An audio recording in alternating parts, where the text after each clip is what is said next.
এই অভিশপ্ত কাকতাড়ুয়াকে ছেলেগুলো আঘাত করে মজা পাচ্ছিল। তারা যখন চলে যাবে ঠিক তখনই এই ছেলেটি লক্ষ্য করে কাকতাড়ুয়ার মুখ দিয়ে অদ্ভুত পোকা বেরোচ্ছে।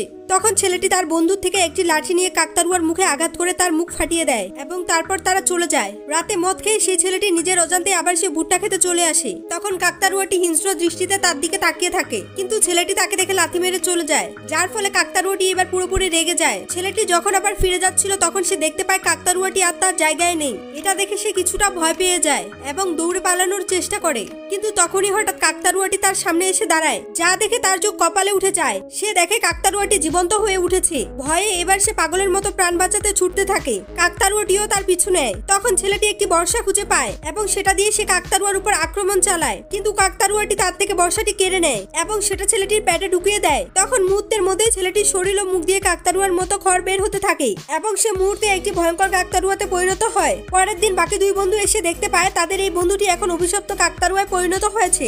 তো বন্ধুরা, ভিডিওটি ভালো লাগলে প্লিজ সাবস্ক্রাইব।